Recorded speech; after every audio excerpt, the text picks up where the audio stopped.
গ্রাম থেকে এসে ব্রেসলেটটা ফার্স্টে খুলে নিলাম, কারণ আমার শাশুড়ি একসময় বলতো যে স্বর্ণ প্লাস টাকা তুমি অনেক অবহেলা করো, এখানে সেখানে রেখে দাও, এটা ঠিক না। তাই মাথায় এসছে, তাই এগুলো রেখে নিলাম ফার্স্টে। আমার একটা বান্ধবী সেদিন বলছিল, দোস্ত তোমাকে দেখে মনে হয় না তুমি মেয়র সাহেবের মেয়ে, তোমাকে দেখলে কেমন যেন লাগে, আর অনেকগুলো কথাই উনি বলেছিল। কারো গায়ে লেখা থাকে তার ডিগ্রি বা সে কে, এসব লেখা থাকে তো না, হয়তো আচরণ দেখে বা তার গেট আপ দেখে বোঝা যায়, তাই হয়তো সে বলেছে। আর আমি অনেক সাধারণ থাকি, এটাই আমার ধর্ম, সিম্পল থাকি, এই জন্য হয়তো আপনি বুঝতেছেন না। যাই হোক, আমি বোঝাতে চাইও না আমি কে, আমি যেমন আমি তেমন। আসসালামু আলাইকুম মাই টু ফ্যামিলি, কেমন আছেন সবাই? আই হোপ সবাই ভালো আছেন। আলহামদুলিল্লাহ, আমরা সবাই ভালো আছি। মাই ভিলেজ লাইফ আয়শা চ্যানেলে সবাইকে স্বাগত বলছি ঢাকা থেকে। দূরে ও কাছে যে যেখান থেকে দেখছেন প্রত্যেককে জানাচ্ছি আন্তরিক শুভেচ্ছা ও অভিনন্দন। নতুন একটি ভিডিও নিয়ে আসলাম আপনাদের মাঝে, যদি ভালো লাগে চলুন কিছুটা পথ আমার সাথে। গ্রাম থেকে আমার নিজের হাতে লাগানো আমড়া গাছ থেকে যে আমড়াগুলো নিয়ে এসেছি সেটারই ভর্তা করব, মানে চাটনি টাইপের। তো ওইটা মাথায় আছে, কারণ নষ্ট হয়ে যাবে নইলে।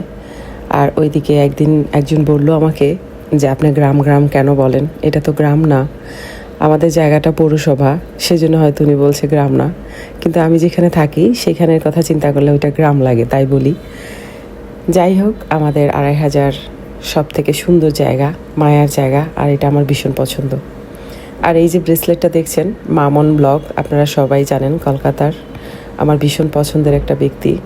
আমার যখনই মন খারাপ হয় ওনার কথা আমি শুনি, ওনার একাধিক ব্লগও আমার দেখা, কারণ ওনার কথার জন্য বিশেষ করে। উনি গুছিয়ে কাজ করেন না তেমন একটা, তবে ভালো লাগে ওনার কথা। ওনাকে এত ভালো লাগতো যার কারণে এই ব্রেসলেটটা আমি বানিয়েছিলাম। এখনও প্রায় ওনার ভিডিও আমি দেখি, দেখুন মাশাআল্লাহ কত সুন্দর। লকার হওয়াতে আমাদের মহিলাদের জন্য অনেক ভালো হয়েছে, লকারে রেখে দিই, আবার মন চাইলে বের করি। তো টুকটাক পড়তে হয়, কারণ যে জিনিস আপনি খাবেন, যা আপনি পরবেন, এটা আপনার। যেটা জমিয়ে রাখবেন সেটা কিন্তু কখনোই আপনার না, এই কথাটা কিন্তু চরম সত্য। শ্বশুর বাড়ি থেকে এবং আমার বাড়ি থেকে ডাকাতে নিল অনেক গোল্ড, মনে হলে এখনও কেমন লাগে। আর গোল্ডের যে দাম এখন, একটা শখ রয়ে গিয়েছে, স্বর্ণের পায়েল। আপনারা বলবেন তো পায়েল পরলে গুণা হয় কিনা? 540 টাকার কি হতে পারে?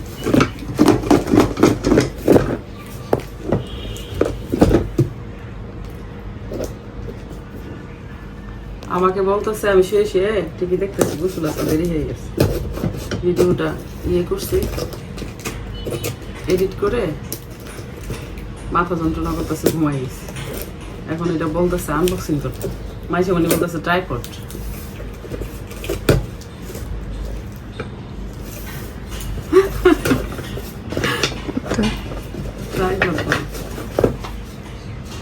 সুন্দর তো, ওয়াও, আসলেই সুন্দর।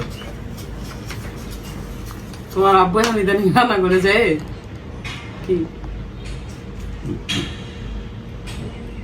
রাখা দিত এটা, দাঁড়া তো রান্না করে গিয়ে, ওই যখন আমি গ্রামে যাই রান্না করে, এখন হয়েছে না, এখন প্রয়োজনীয় জিনিসগুলা বুঝে যে কি কি লাগবে।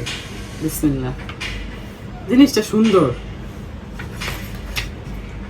কিন্তু যদি মনে মনে একটুখানি রিয়েলাইজ করতো যে এই পর্যন্ত এত বছর ধরে অনেক কিছু কিন্তু কেনাকাটা লাগে সংসারের, টুকটাক কিন্তু কিনি, বাইরে গেলেই দেখা যায়। এই যে গোলটা, এটা মনে হয় এই মিডলে, কিন্তু পড়ে যাবে না তো, হালকা হয়ে গেছে, মানে এইভাবে রাখতে হবে আর কি। সুন্দর আসলে জিনিসটা, কিন্তু মাইসে উনি আমার একটা ডস দিল, বলে কি মা টাইপড হতে পারে, টাইপড তো আমার নূরে বলছে গিফট করবে। সুন্দর, থ্যাংক ইউ।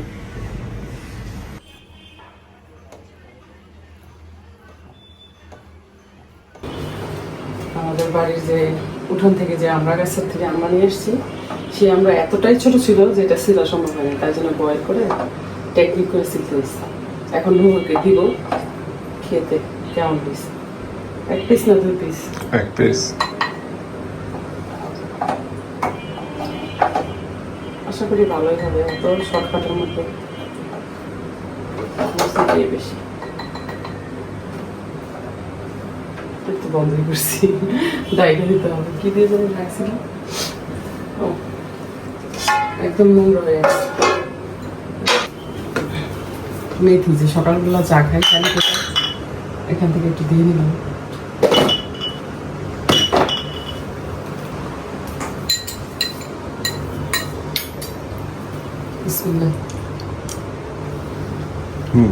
ভালো হয়েছে সত্যি নাকি? ভালোই, খারাপ না। গুড মর্নিং সবাইকে। ঘুম থেকে উঠে আমার যুদ্ধ শুরু হয়ে যায়। তো শুরুতেই তো নামাজ কোরআন পড়ে নিয়েছি আলহামদুলিল্লাহ, বরাবরের মতো প্রতিদিন যা করি।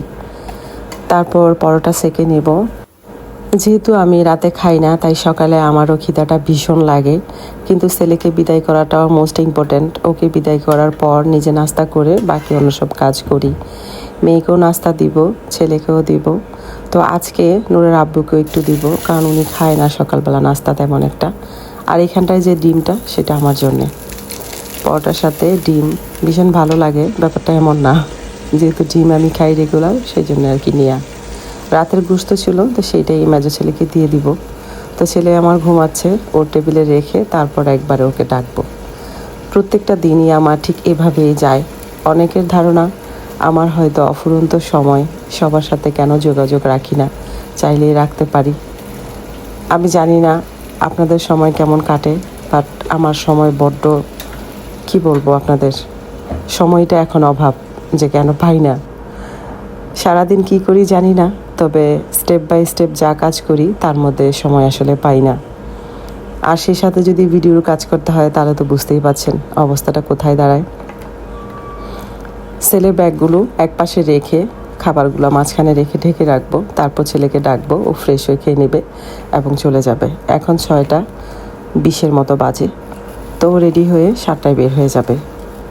তার আগে নাস্তাটা দিয়ে নেই, যেন হালকা একটু ঠান্ডা হয় আর সেভাবেও খেতে পারে। তো আজকে যেহেতু নুরের আব্বু সজাগ, তো ভাবলাম ওনাকে একটা পরোটা দিই।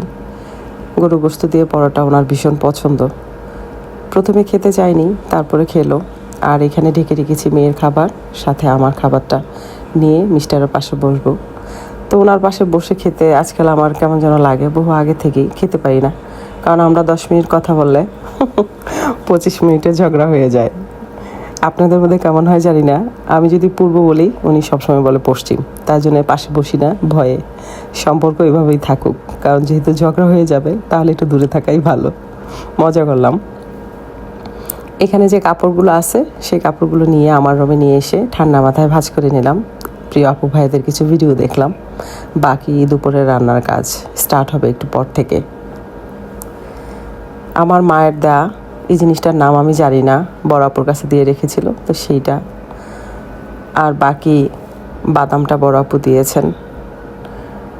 আমি শুকরিয়া করতে জানি, যে যেটাই দেয় আমি মুখ ফুটে বলি। অনেকে আছে অনেক কিছু নেওয়ার পরে বলে আমাকে কিছু দেয়নি বা আমি কিছু পাইনি।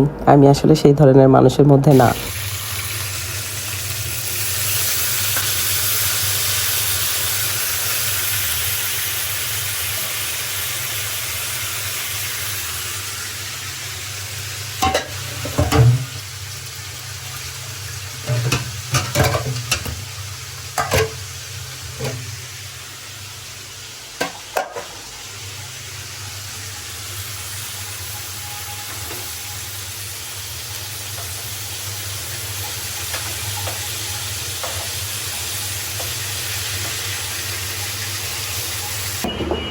মাশাআল্লাহ, রান্না আমার ডাল, বাহিরে হচ্ছে বৃষ্টি। আর এই যে তরকারি, নাম ছাড়া তরকারিটা, ভেন্ডি কিছু ছিল নষ্ট হয়ে যাবে তাই দিয়ে দিলাম। আর সাথে এই যে এটা তো ভাজা খায় অনেকে, বাট আমি আজকে ভেজে দিয়ে দিলাম। সাথে আছে কলা, মাছের মাথা, পিস, এগুলো দিয়ে নাম ছাড়া তরকারি। আমার আব্বা যে নিয়ে আসছিল মাছটা, সেই মাছটা আর কি রান্না করেছি। কালারটা দেখে বোঝা যাচ্ছে খুব মজা হবে আসলেই। মানে আমি একটু ঝোল তো নিলাম লবণ চেক করতে, এখন খাবো ইনশাল্লাহ। কালারটা মাশাআল্লাহ দেখেন কত সুন্দর আসছে। কিছুদিন আগে যখন আব্বা আমার বাসায় আসলো, তখন একজন আমাকে বলেছে যদিও যে আপনার আব্বা কেন ফার্মের মুরগি নিয়ে এসেছে। ভাই আমার আব্বা যে এসছে আমার বাসায়, এটাই আমি অনেক খুশি, অনেক হ্যাপি। আসলে মানুষ কত কিছু খেয়াল করে, তাই না? যাই হোক, এই যে ডাল, একদম হোস্টেলের ডাল বলতে পারেন, ছাত্র জীবনের কথা মনে হচ্ছে। আসলে মাঝে মাঝে পাতলা ডাল কিন্তু ভীষণ ভালো লাগে। তো এখানে কিছু গোস্ত ছিল অল্প একটু, সেইটা আর বাকি রান্না আমার আপাতত ডান। খাওয়া দাওয়াটা করে বাকি অফ ক্যামেরায় অনেক কাজই করেছি, তারপর চলে গিয়েছিলাম জিম। তো জিম থেকে এসেই বাচ্চাদের হালকা একটু ক্ষুধা লাগবে জানি, তো এদিকে আমার বড় ছেলে এসছে নূর। তো ওকে জিজ্ঞেস করছি কী খাবা, নুডলস খাবা না পাস্তা খাবা? তো ছেলে আমার বলছে মা পাস্তা করো। তো ভাবলাম হয়তো ছেলের মন চাচ্ছে বা একটা কিছু বলা লাগবে তাই বলছে। আসলে আমার বাচ্চারা এমন, যদি কিছু জিজ্ঞেস করি কিছু বলতে চাবে না, কিন্তু আমি যখন তৈরি করে সামনে দিই তখন আবার বলবে যে মা এটা আমার খেতে ইচ্ছে হচ্ছিল। বিশেষ করে মাইশামণি এটা বেশি করে। তো এখনও বর্তমানে আমার মেজো ছেলে ক্যামেরাম্যান মাঝে মাঝে বললে সে এসে মোবাইলটা ধরে। যাই হোক, আমার ছোট ছেলে একদমই ধরতে পারে না, বড় ছেলেও ধরতে পারে না। আর ভালো কথা, একজন আমাকে বলেছিলেন যে আমার বাচ্চারা নাকি আমাকে এডিট করে দেয়। জানি না কেন আজকে হাসি পাচ্ছে। যাই হোক, না ভাই, টেক চ্যানেল দিয়ে আমি শিখেছি কিভাবে এডিট করতে হয়। এখনও আমি কিছু জানি না, আমি অনেক কিছুই পারি না .com সব কিছুতে। সো যতটা পারি চেষ্টা করি, কতটা ভালো হয় জানি না, তবে আমি নিজে নিজেই করি। আর আমার বাচ্চারা এত পরিমাণ অলস, কখনো যদি মনে চায় এসে এক কাপ চা খাবেন ওদের সাথে, ওরা ওই সময়টা দিতে পারবে না, ওরা এত ব্যস্ত থাকে, ইজি কাজে বিজি। যাই হোক, পাস্তাটা কেমন হয়েছে দেখুন তো। মাশাআল্লাহ, দেখেই কিন্তু মনে হচ্ছে ভীষণ মজা হবে, আসলেই তাই। আজকে আমি কিছু খেয়েছি বাচ্চাদের সাথে বসে, সবাইকে একসাথে আমি সবসময়ই দিই, কারণ কেয়া পাতা সবাই একসাথে কালকে থাকবে বা না থাকবে। এখনই যে অবস্থা এক একজনের থাকে, ভাই বোনের সম্পর্ক শুনেছিলাম মরার পর নাকি বেহেশতে থাকবে না, মানে দেখা হবে না ওদের সাথে। কথাটা শুনে ভীষণ কষ্ট লাগছে। আবার মনে মনে ভাবছি যে দুনিয়াতে এই ট্রেনিংটাও হয়ে যাক, মানে হয়ে যায় এখন, যে কেউ কাউকে পছন্দ করে না, তো সুবিধা হবে বেহেশতে গেলে। তো যাই হোক, সবাইকে একসাথে খেতে দিলাম। সবাই একসাথে আপাতত খাক, পরে যে যেখানে থাকার থাক। বন্ধুরা, আমার ভিডিও যদি আপনাদের ভালো লেগে থাকে তাহলে অবশ্যই লাইক কমেন্ট শেয়ার করবেন, পাশে থাকা বেল আইকনটি ক্লিক করে দিবেন যেন নেক্সট ভিডিও পোস্ট করার সাথে সাথে নোটিফিকেশনটি পেয়ে যান। ভালো থাকবেন, সুস্থ থাকবেন, নিরাপদে থাকবেন, পরিবারকে সময় দেবেন। আর হ্যাঁ, অবশ্যই পজিটিভ থাকবেন।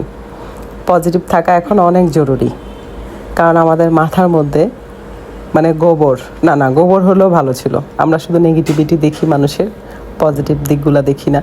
মহব্বত তো উঠেই গিয়েছে আসমানে, খুঁজেই পাই না। তো মাঝে মাঝে ইচ্ছে হয় ভাঙা একটা হারিকেন নিয়ে খুঁজি যে মহব্বতের মানুষগুলো কোথায়। সবাই ভালো থাকবে, সুস্থ থাকবে, আল্লাহর কাছে দোয়া করি। 5 ওয়াক্ত নামাজ পড়ি, কোরআন পড়ি, আপনারাও পড়বেন। কবুলের মালিক আল্লাহ। অনেকেই আমরা কমেন্ট দিয়ে থাকি ও এমন করে চলে, ওর দোয়া কবুল হবে না, ও ব্যস্ত যাবে না। যাই হোক, সম্পূর্ণ সব কিছুর মালিক আল্লাহ তাআলা। পরদিন সকালবেলা গুড মর্নিং সবাইকে, নামাজ আর কোরআনের সাথে। কোরআনটা পড়ি, বাকি অন্যান্য দিনের মতো আবার কাজের স্টার্ট।